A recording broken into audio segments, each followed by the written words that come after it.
औज़ुबिल्लाहिमिनश्शैतानिर्रजीम बिस्मिल्लाहिर्रहमानिर्रहीम। आप देख रहे हैं फॉलकन बर्ड्स और मेरा नाम है कामरान अहमद। आज की जो मेरी वीडियो का टॉपिक है वो रिंगनेक बेबी के हवाले से है।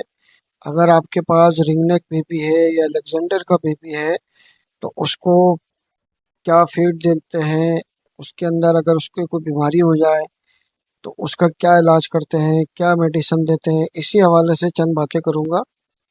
तो नंबर वन, ये छोटी छोटी मिस्टेकें होती हैं जिसकी वजह से हमारा बेबी बीमार हो जाता है या एक्सपायर हो जाता है। तो एक तो आपने इस बात को यकीनी बनाना है, जहाँ से भी आप बाय कर रहे हैं बेबी को, पहले आप ये मालूम करें कि वो वहाँ पर उसको क्या चीज़ खिलाते थे फीड में। बहुत से लोग सिरिलक भी खिलाते हैं, कुछ लोग बेसन भी घोल के खिलाते हैं, अजवा की फीड मिलती है, सिटाकस की फीड मिलती है। तो आप पहले ये मालूम करें कि आपके वो रिंगनेक बेबी को पहले क्या चीज़ खिलाते थे, आपने वही चीज़ कंटिन्यू रखनी है। दूसरे, आपने इसको चेंज नहीं करनी फीड। ये छोटी छोटी मिस्टेकें होती हैं जिसकी वजह से हमारा बेबी बीमार हो जाता है। अगर रिंगनेक बेबी के पोटा जाम हो जाता है तो ऐसी सूरत में आप जब उसको फीड कराते हैं तो उमूमन जो आम रूटीन में 2 से 3 घंटे 4 घंटे में फीड हजम हो जाती है, पोटा खाली हो जाता है। लेकिन अगर पोटा खाली नहीं हो रहा है, उसी तरह भरा हुआ है, तो इसका मतलब है कि रिंगनेक बेबी का पोटा जो है जाम हो गया है। ऐसी सूरत में या तो आप उसकी सिरिंज से फीड बेक करें, जिस तरह फीड कराते हैं इसी तरह उसको बेक कर लें। दूसरी सूरत में फिर ये है कि आप सादा पानी, तकरीबन 1 चम्मच सादा पानी और 1 चम्मच ग्राइव वाटर, दोनों मिक्स करके ये बेबी को अपने दें। उससे ये होगा, ग्राइव वाटर तो वैसे भी होना चाहिए, ये तो हाजमे के लिए अच्छी चीज़ है। ग्राइव वाटर से बेबी का हाजमा दुरुस्त रहेगा, उसको हजम करने में आसानी रहेगी। तो दूसरी सूरत में अगर आपके बेबी को लगता है मोशन, तो मोशन की सूरत में आपने फ्लैजिल 2 ड्राप या तो उसकी फीड में मिला के दे दें।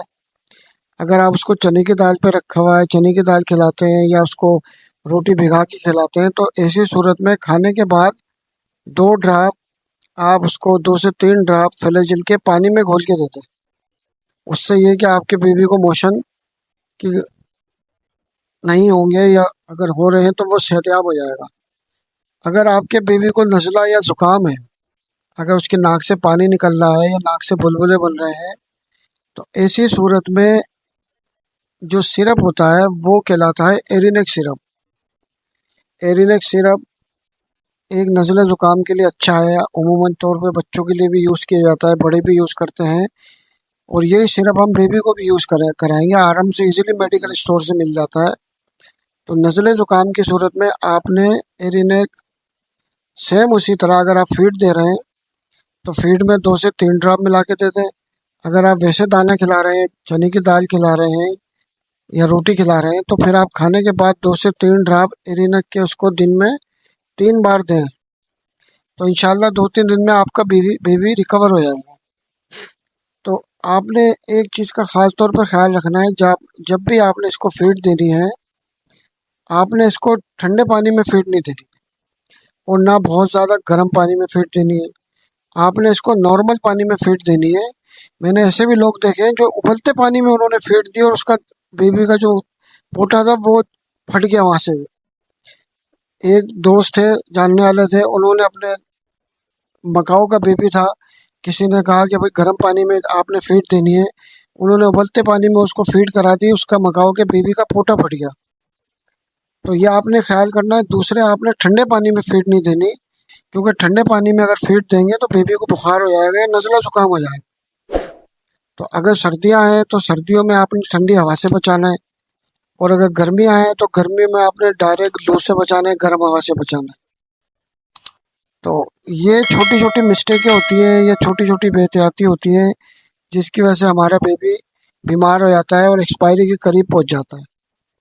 आप एक फीड रखें और जब आपका बेबी नियर टू सेल्फ हो जाए फिर आप उसको साथ साथ कोई और घर में जो चीज़ें होती हैं, जैसे लाइक चावल हो गए, रोटी हो गई, फ्रूट हो गए, सब्जियां हो गई, ये चीज़ छोटी छोटी करके उसके आगे रखें। वो आहिस्ता आहिस्ता खुद खाएगा।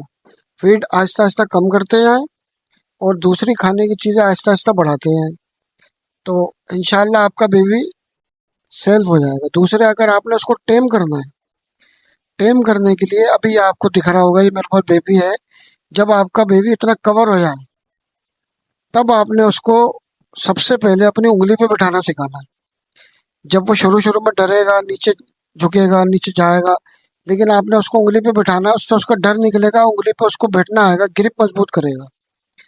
जब वो उंगली पे ग्रिप मजबूत करेगा, फिर आप उसको हाथ चेंज करना सिखाएं, उंगली चेंज करना सिखाएं, उसको बताएं, उसको बोलें कि ये उंगली चेंज करो, हाथ चेंज करो। उससे ये होगा कि आपका बेबी हाथ पे बैठना सीख जाएगा। जब ये बेसिक स्टेप है, पहली सीढ़ी है रिंगनेक, अलेक्जेंडर, कोई भी पेरेट है उसको टेम करने के लिए। जब आपका बेबी हाथ पे बैठने लग जाएगा, उसके बाद फिर यह इजीली तौर पर टेम हो जाएगा, और जो आप सिखाना चाहेंगे वो भी अल्हम्दुलिल्लाह बेहतरीन तरीके से सीखेगा। तो भाई ये थोड़ी सी एक छोटी सी वीडियो थी। अगर आपके पास रिंग नेक बेबी है तो बस आप इन बातों का ख्याल करें। बाकी अपने बर्ड का ख्याल रखें। मुझे इजाज़त दें। अल्लाह हाफिज़।